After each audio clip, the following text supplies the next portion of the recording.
Welcome to the Love of the Star podcast. I am Bobby Belt, Dallas Cowboys insider for 105.3 The Fan in Dallas, your radio flagship home of the Cowboys, joined as always by former Super Bowl winning NFL scout Brian Broaddus. He is now the co-host of the G-Bag Nation, 2 to 7 p.m. Central, Monday through Friday on 105.3 The Fan in Dallas. He is also the pre- and post-game co-host on the Dallas Cowboys radio network. Brian, how you doing today? I'm doing good, and yes, that is the voice of Bobby Belt. I always have to introduce you and stuff like that. If if you want to learn about Bobby, has a show with Sean and RJ, 5:30 to 10 a.m. Monday through Friday on 105.3 The Fan. Cowboys insider for 105.3 The Fan. Also, co-host of the Draft Show and this great podcast, which we hope to win a lot of awards for, the Love of the Star, which we do for our great fans out there. Bobby, you asked me a question. What was your question? I asked how you were doing today. Doing great. Thank you. Appreciate that. Good. Yeah, Did you grill out this weekend? I had a good time. Hey, our podcast did a lot of work with the Dak stuff the other day, and I guess we made people happy. We made some people sad along the way.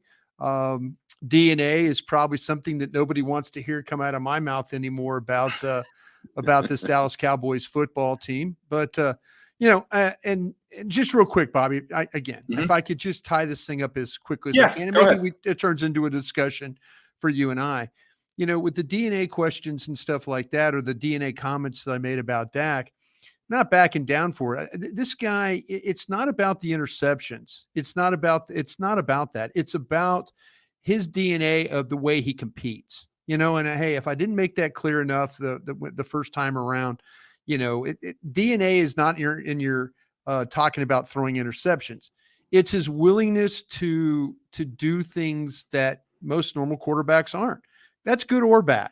That's something to me that, that competitive gene that you have in you, that ability to try and make plays, make something out of nothing, and there were plenty of times last year, not all the interceptions are Dak's fault. Not all, you can put them on the receivers. You could put them on you could put it on the coach for Kellen Moore. You could put on Mike McCarthy, for allowing Kellen Moore to call plays. There's a lot of things. It's not all about blaming Dak. I'm just trying to let people know, and I don't hate Dak. I really don't. I'm so neutral on this right now.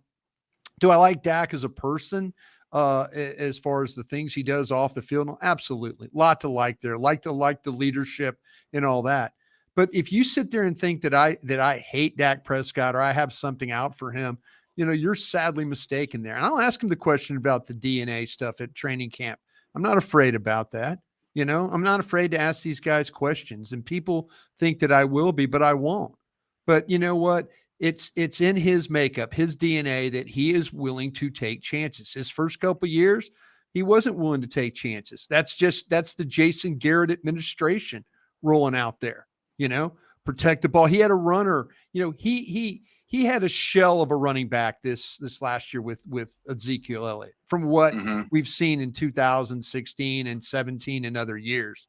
He had a shell of a guy. Tony Pollard, they waited 4 years to get Tony Pollard going again. This whole thing with Dak is that, he is going to have turnovers because he is not afraid to put balls in tough spots. And if the tough spots mean they clang off receivers or whatever, that's so be it. So, but hey, I'm not backing down from anything I said about that quarterback. I'm just not. I mean, it's, we're 8 years into this thing now.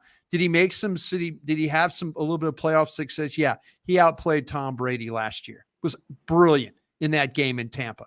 He wasn't brilliant against the 49ers. He wasn't brilliant at all. Matter of fact, if you look at his numbers, they're very similar to what what Brock Purdy looked like, but the difference was that game was there were some plays that they had to make and they didn't make them, period. So does that fall on the quarterback? Sure. Does it fall on the coaches? Sure. Does it fall on the offense itself? Sure. You got to find a way to overcome things along the way. And again, I don't hate Dak. This is not a slam Dak thing. I feel like, though, Bobby, real quick, I know this hasn't been quick, but I feel like that, to me, I feel like I've been fair. When Dak has had great games, Absolutely. Give him the praise. When I'm wrong, I'll admit when I'm wrong. I will absolutely admit that, but I'm also in a situation right now where, to me, I think you have to be honest and forthright about what's going on. So, Brian, and I think that was all good to go ahead and, You didn't expect me to do that. No. Twitter is such a tight medium. It's better to just lay it all out there in one fell swoop, give you that. So my only follow-up question would be, which would you rather talk about into the future? Dak's DNA or the identity of this football team? Which topic do you think? I'm always good about DNA talk because, like you say, identity, man, my man. I used to Ari Timken on those Cowboys pre and post game shows, mainly the post game shows. Ari would always ask me. He would go, "What? Hey, you need to go, Brian. What's the identity of this Cowboy team?" And he would do it like in that kind of that voice, like you're watching some sci-fi mystery science theater thing. I don't know. Mystery Science Theater was fun, by the way, if you've ever seen that show. Oh, I love it. Tom Servo and those guys. I love that show. Yeah, exactly. But no, don't ever let me have that kind of talk. Give me DNA talk all day. Give me DNA. All right. So let's talk about the DNA of this football team here at week 2 of OTAs. Yeah. We'll be out there on Thursday, getting to observe practice. It's funny. We talk about what can be seen. We had that discussion last week and the week before in terms of what can you actually learn from these things. And a lot of times it's not a lot. So, but I think once you see 1 week, then you go, okay, let me see, what do they build on here? Or what do we find out additionally from this? Or is this going to be something new? So after 1 week of OTAs, when we head into this second week, Brian, a few things that I'm going to be looking out for. I'll be really interested to see, is Mazi Smith working on that veteran side of the field this week instead of the rookie side? What are the offensive line combinations we saw last week? Some of the changes that we saw: Chuma Edoga at left guard, Farniak playing both guard spots, taking some center reps. Are we going to see Zach Martin at all? Are we going to see Trayvon Diggs at all? DeMarcus Lawrence, some of these guys that were absent, Jordan Lewis, a lot of different things to look at. What's the big thing, the number one storyline for you that you're going to be sitting down at practice on Thursday going, okay, after watching them last week, what do I want to see this week? Yeah, Bobby, you might get some more of the young guy, the split between the two groups. You might get some more of that. And then next week we have the mandatory mini camp. And maybe that's where you're going to see in those 3 days. I think these practices leading up to next week could be very much about acclimation, if I use the right word there, with the, with trying to get the rookies incorporated with the veterans, and then look at it as, how should we practice? This is the tempo we practice. This is the pace we practice at. This is how we do the drills. You're just trying to get these guys. I wonder if they learned a lesson last year, and they didn't have Jalen Tolbert for the majority of the OTAs or the mini camps. Yeah, I wonder if that was one of those examples where that when he got to training camp, he wasn't all there. I mean, he was lost. And maybe they felt like that going back, do they want to go through a situation again where the rookies are not completely understanding? Again, I'm throwing it out there, guys. Don't come at me with, oh, hell, that's a bad excuse, Brian. No, I'm just trying to think about a situation that, did they do Jalen Tolbert any favors last year? Did they, by just, but he wasn't available. Maybe it's one of those things that, hey, let's throw these guys into a situation where they have a chance to have some success and are able to build on that going into, because the veteran players are going to leave the facility after next week. They're going to go out and vacation, or, guys will hang around and work out, but the rookies will still be here. The rookies will still be working on, in the strength program, the conditioning program, getting acclimated to what's going on about the whole thing. So maybe we'll see again another day of that separation between the two.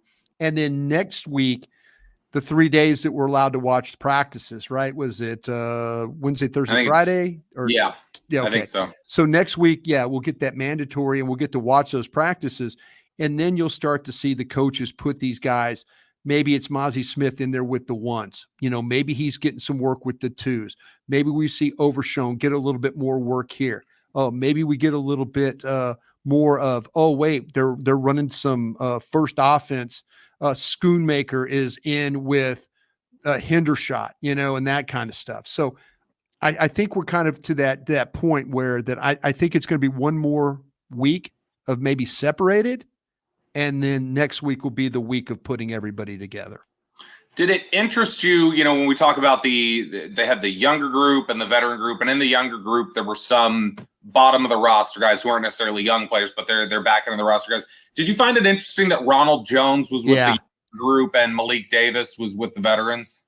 Yeah, I did, because I know our shows leading up to like the post season, when it was over, the final shows after the playoff games, and we were starting to hear stuff about Malik Davis, and where was the buy-in? Where was the buy-in on Malik Davis? And hey, there's coaches that are now gone.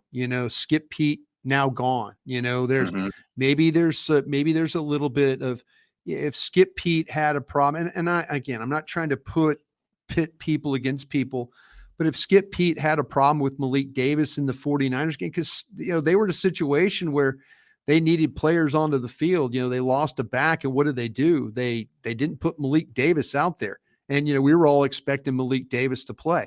So yes, the fact that Malik Davis, maybe he's got a clean slate, with the offensive staff now.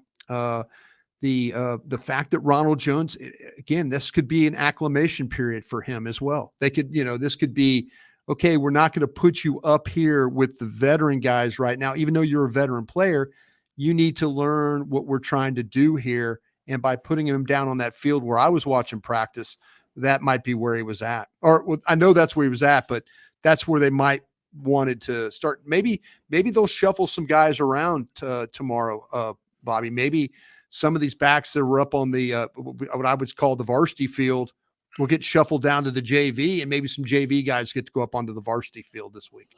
Yeah, and that'll be one of the things to watch, I think, is just some of the switching around that they might do. I was really interested last week. I wanted to see. How about the guard situation, though?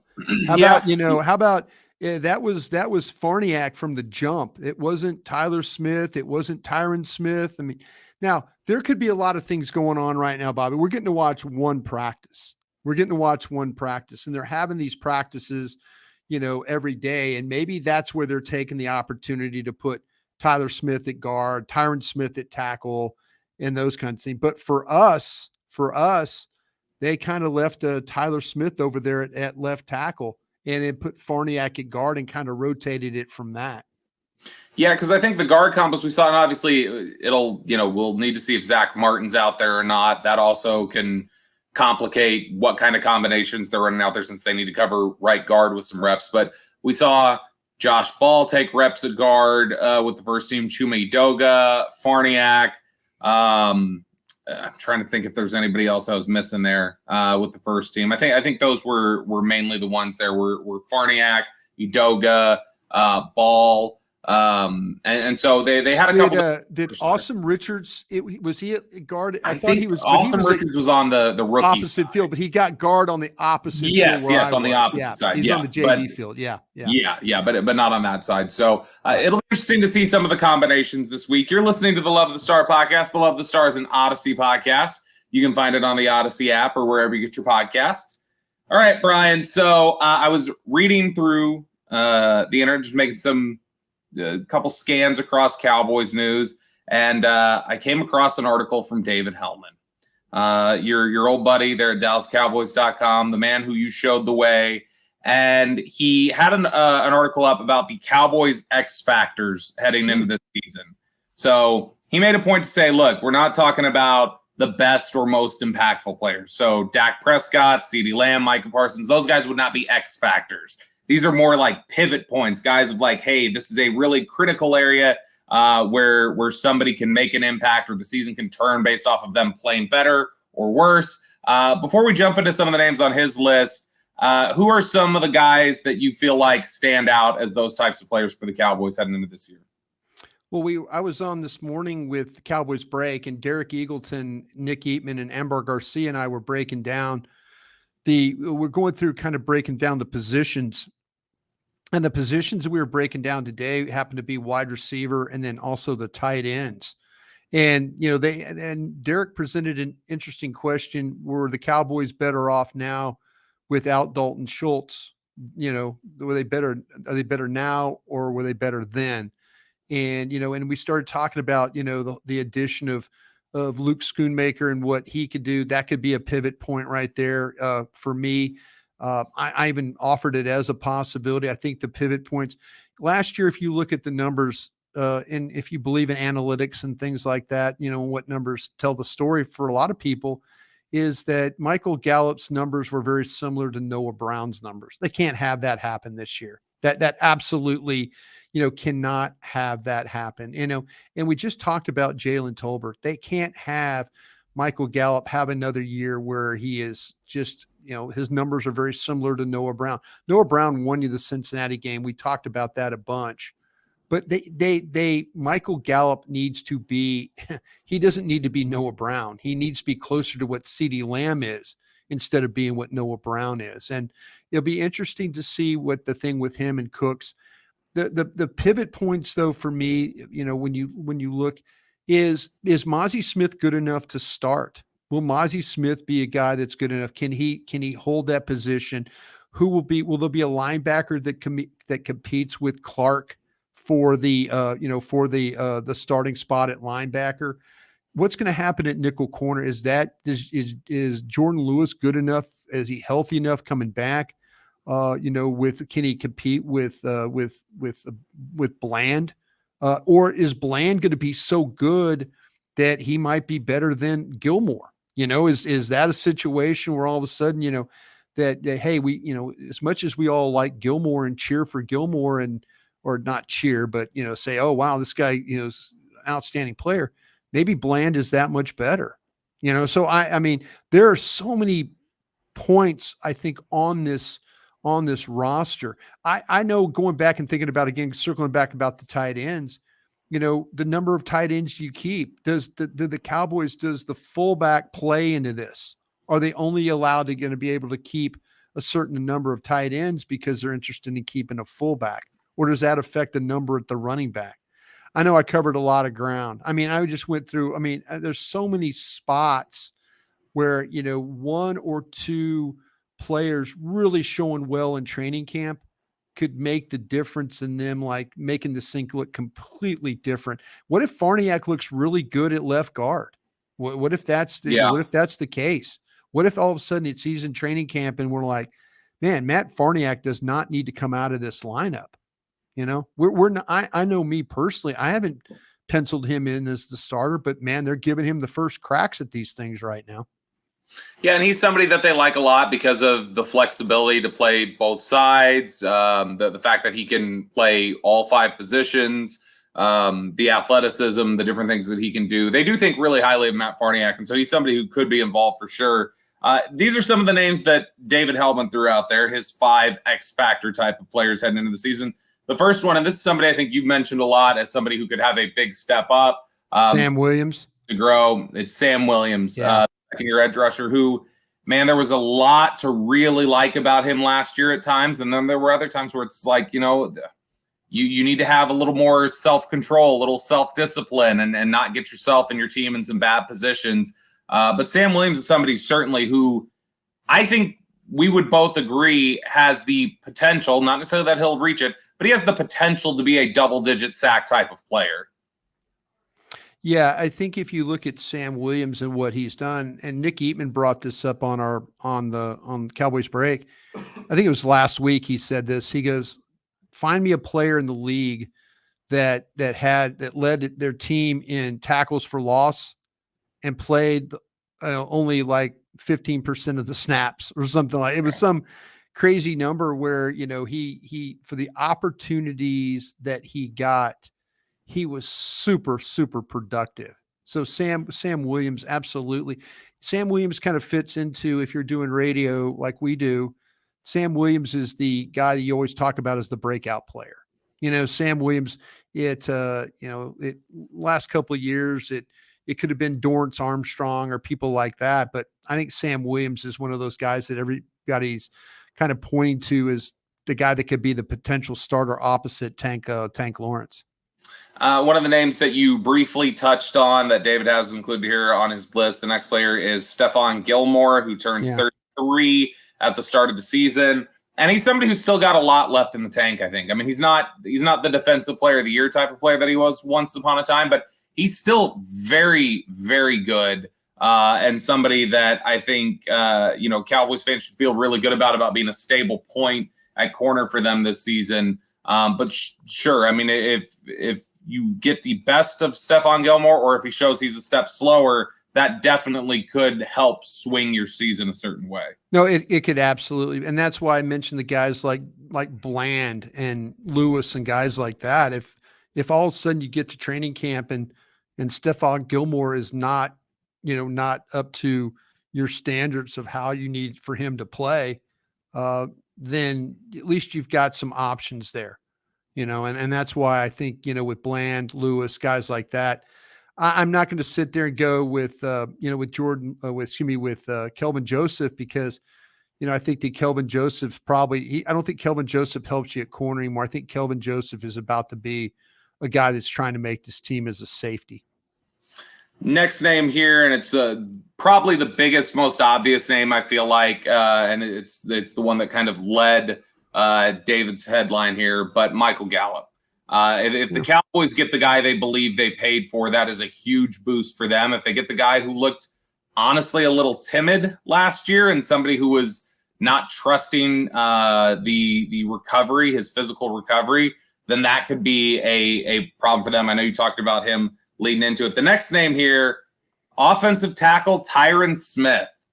And this is one that's the biggest question, I think, on this football team in terms of what the personnel is going to look like, is what exactly is Tyron Smith going to be doing and how does it impact everybody else?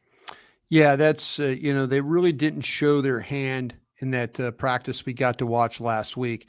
Tyron Smith, he did play right tackle, kind of felt like that he was going to play left tackle, really didn't practice all that much. Team went away while they were doing special team stuff. I know, Bobby, I had to leave the facility. You were there watching. It still seemed like that he just got limited work. He was stepping in for Steele.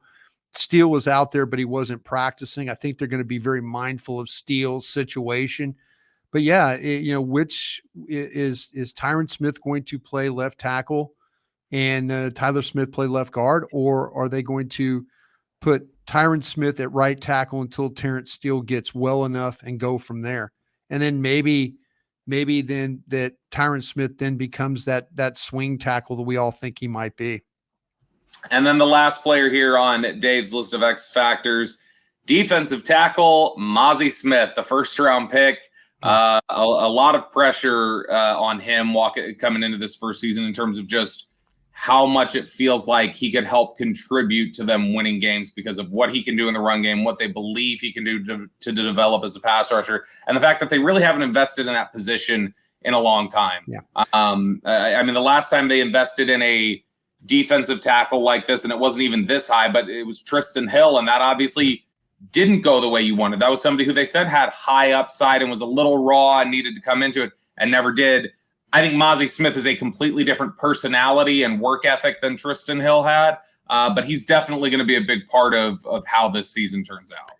I think Mazi Smith has a chance to do very well here, just for the reason because I feel like that Osa Odighizuwa is going to be one of those guys. We're talking about Sam Williams being a guy that's going to show up. I think that Osa is going to show up as well.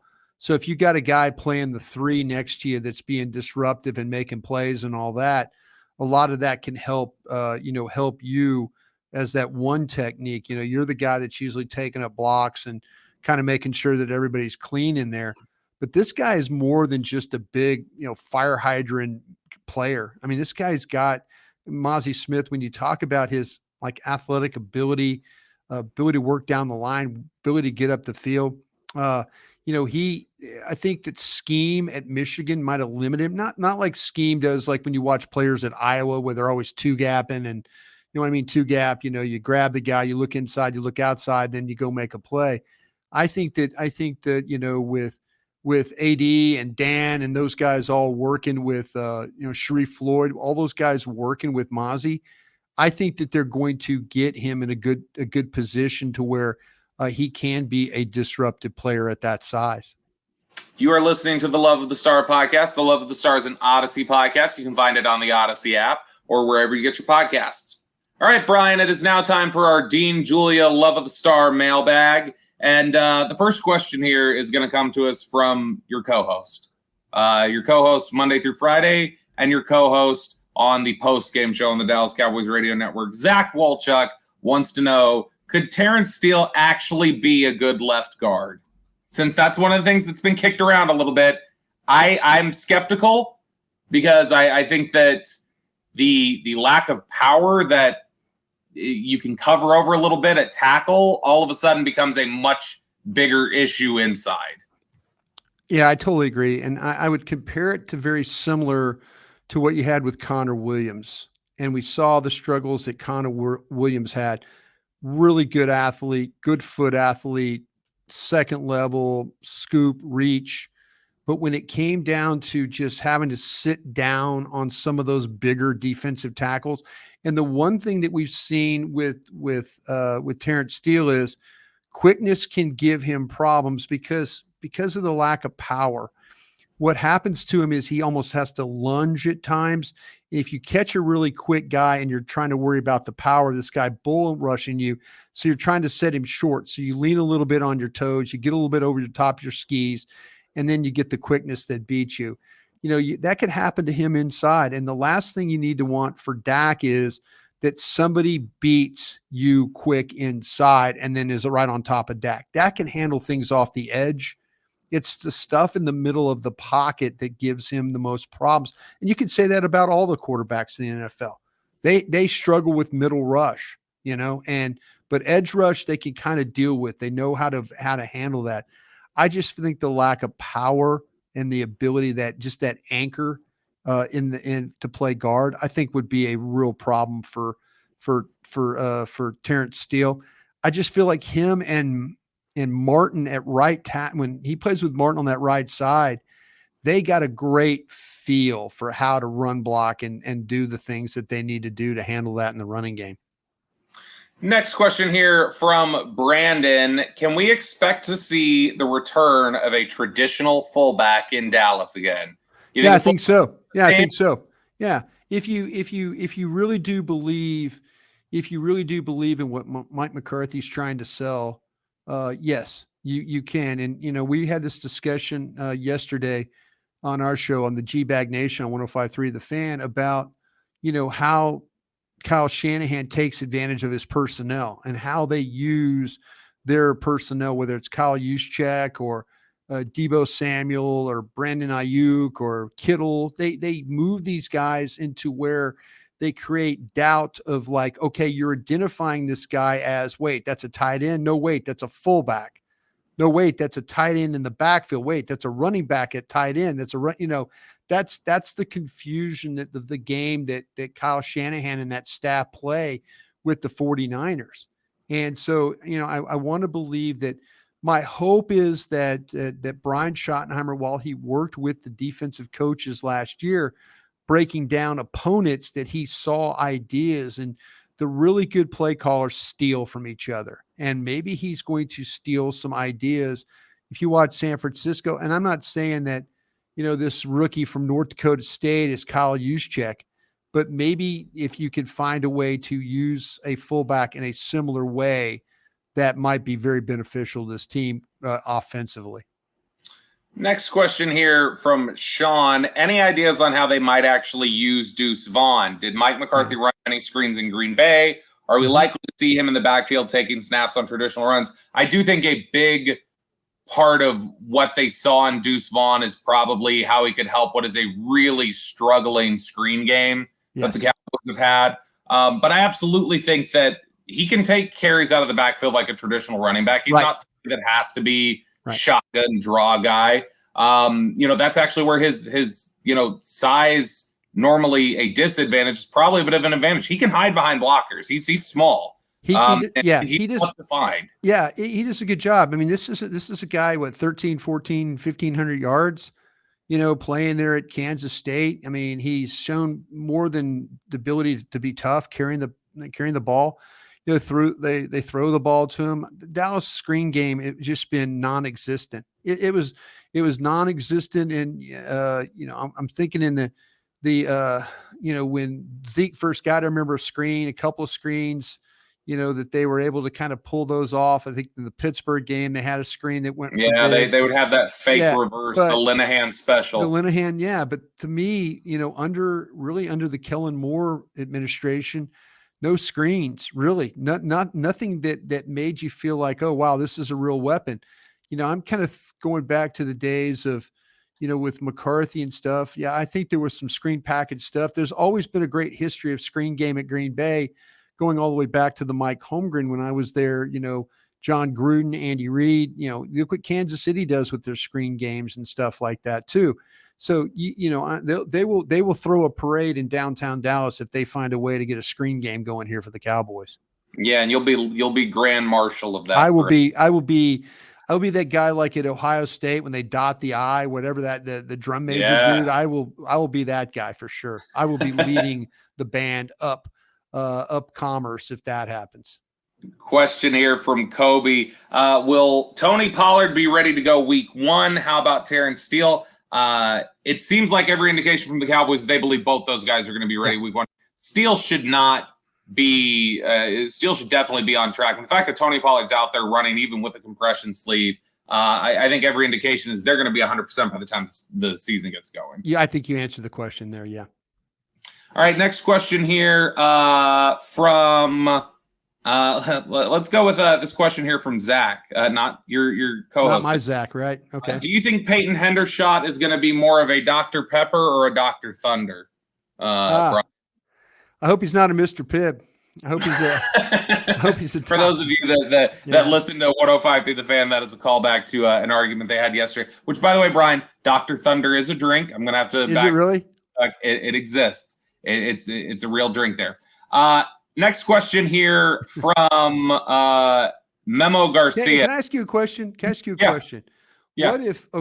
What if it's funny if you had to move on, God, how did I phrase this morning when I was thinking about if power rank the tight ends of the 3 guys you have right now, power rank and how you think that the season will play out for them, power rank that. How they play now or upside? How by the end of the year, who are we going to say is 1, 2, and 3 as far as Schoonmaker, Ferguson, Hendershot?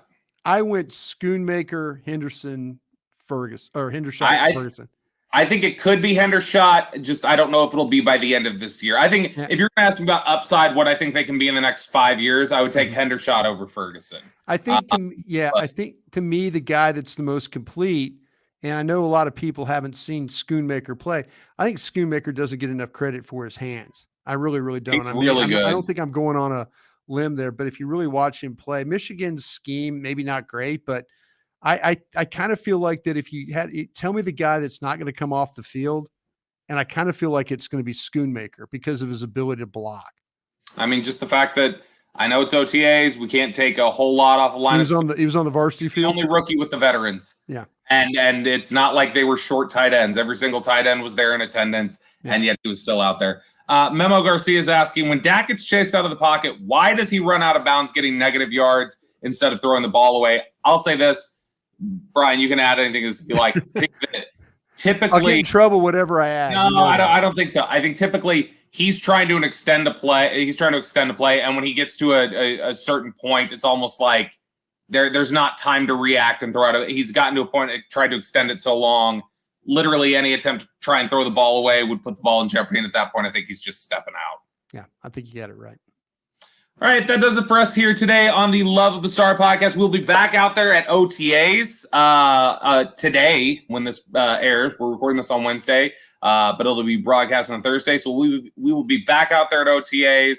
Probably have another episode for you later this week, as well as coverage next week with minicamp. That's the 3 practices. That's going to be the gold mine there, where we can hopefully, get some good thoughts about where this team is heading and some of the things that we're thinking. And then after that, once we get through with that, Brian, it's like Oxnard. 6 weeks off roughly before we're out there in Oxnard and we're getting a full look at this. But it's exciting times. It's time to drill down and figure out who this football team is. For Brian Broaddus, I'm Bobby Belts. We will talk to you guys again later. Hey, thanks for watching. If you enjoyed this video, please don't forget to give it a thumbs up and subscribe to our channel for more content like this. If you want to see more of our videos, be sure to check out our playlist and let us know what you think in the comments below. Also, don't forget to follow us on social media to stay up to date on our latest updates. Links are in the description. Thanks again for watching, and we'll see you in the next video.